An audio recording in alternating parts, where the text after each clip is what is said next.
Hello, whoops. Hello and welcome back. I'm Nicole, a cottage witch, and today I'm doing the 10 Untouched Books Tag by Rainer Books. I was tagged by Candy of the Great Literary Rabbit Hole, and I'll link both their videos down below so you can watch them. Basically, the idea is you talk about 10 books that have been on your shelf for at least a year, or probably more than 2 really, and why you haven't gotten to them yet.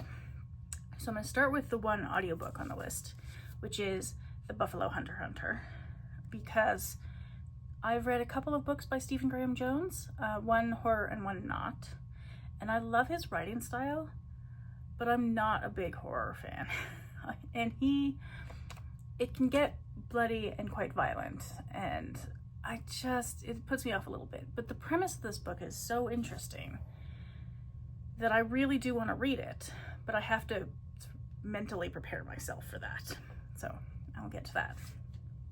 Next is Hugo's Notre Dame de Paris. I have the French original.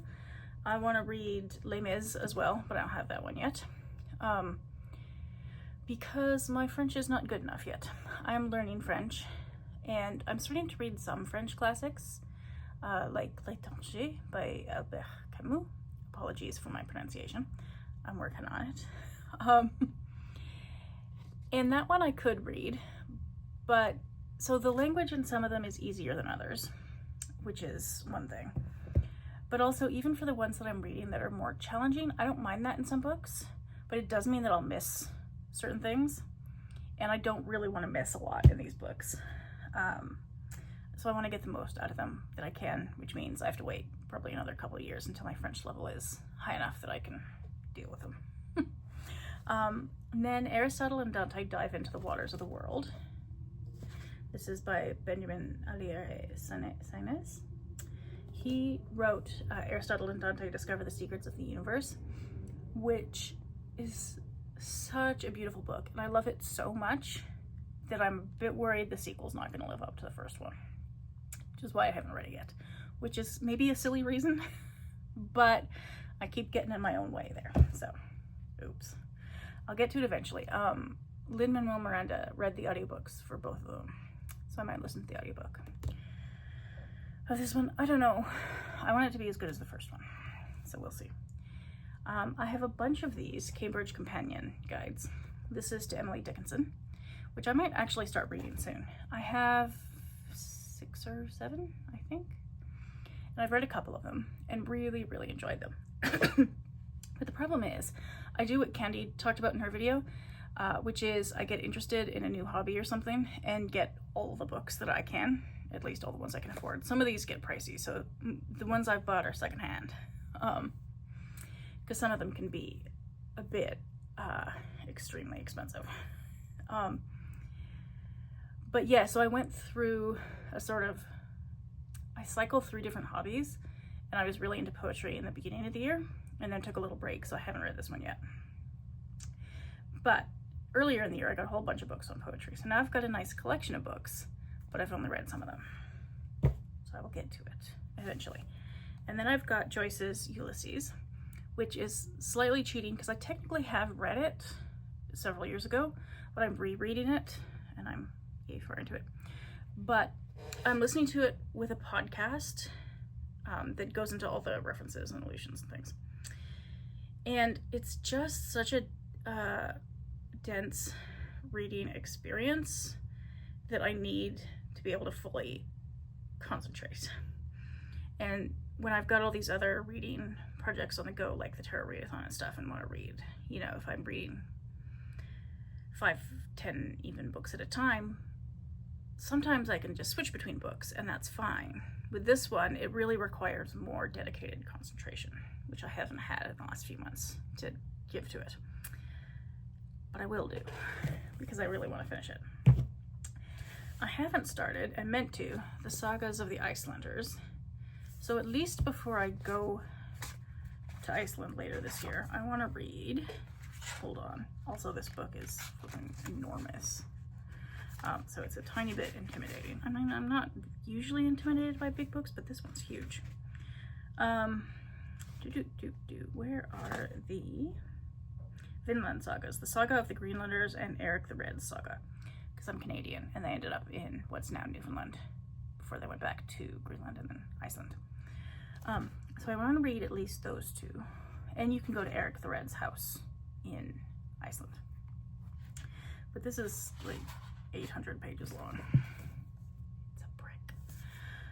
So obviously I'm not going to read all of it this year. I'm not going to read all of it in any one go, but I do want to read bits and pieces sort of here and there. Then I've got Milldust and Dreaming Bread, Exploring Scottish Folk Belief and Folk Magic by Scott Richardson Reed. And kind of because it's in the same category-ish, Tarot, The Open Reading by Yoav Bendov. So for any sort of books about, well, any of my hobbies, really, plants, herbalism, witchy things, tarot, whatever, I go through, as I said, it's cyclical. So I'll go through periods where I'm really into it, and then periods where I'm just not, and then I'll be really into something else. But it'll always come back to it. So I haven't gotten to these yet because I just, I'm having a not interested in it moment. Not because I will never be interested in them again, because I really do want to read both of them. I mean, they sound fascinating. But I'm waiting for a time when I'm really interested. When my hobbies sort of cycle around again. Like right now, I'll probably read the Cambridge Companion to Emily Dickinson first because I've started reading about poetry again.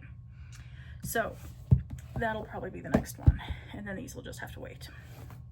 And then I've got Blackfoot Ways of Knowing, the Worldview of the Siksikatsitapi. I started this, I'm half done it, but I started it like 2 or 3 years ago and just stalled. It is a little bit dry, the way it's written. So it's not very fast-paced. And it's a bit hard to get into. I mean, there are chapters on tribal protocol and affirmative inquiry, traditional knowledge in academia, ontological responsibilities, ways of knowing, epistemology. So, you know, it's a bit academic and it's a bit slow going. So I really want to read it though, because I live on Blackfoot territory. So I feel like it's important to know, if I can know more about their traditions, then I feel like that would be a good thing to do. So I'm interested in it, but I kind of stalled. So someday I'll get back to it. This is another one that's been on my TBR every year for about the last 5 or 6 years. This is A History of Saudi Arabia by Madawi al-Rashid. It is, first of all, it's really hard to find books that are histories of the Middle East by people from the Middle East. So I was happy to find this. However, histories are also really often, not always, quite dense to read. So it slows you right down. It's not like a novel that is sort of breezier to get through. It really takes more effort, which is fine. I don't mind that, but I have to be in the right frame of mind for it. And I keep not getting to this. It just gets bumped in my Middle East and North Africa challenge every year. But one day I'll do it. He's a senior lecturer in, a senior lecturer in social anthropology at the King's College, University of London. So it sounds interesting. There's no like sensible reason I haven't gotten to it yet. I just haven't, because I keep getting distracted by 3 million other things. So, and also once you have enough books, like I've hit 40 this year, which is very exciting. There was some doubt as to whether that would happen for a while, so it's fun times, and I highly recommend it. However, if you're a bookworm, by the time you get to 40, you will probably have accumulated quite a few books. And I have done that, and it is a tiny bit overwhelming sometimes. So I'm trying to work my way through some of the ones that have been on my shelf the longest now to either decide if I'm going to keep them or get rid of them. So that I'm a little bit less overwhelmed, but that's another big reason that I just don't get to books is I don't have enough time. There aren't enough hours in a day. If I could get paid to read every day, I'd totally do that. I don't know how one gets such a job, but if anybody knows of such a job or wants to pay me to read for 8 hours a day, I will happily do that.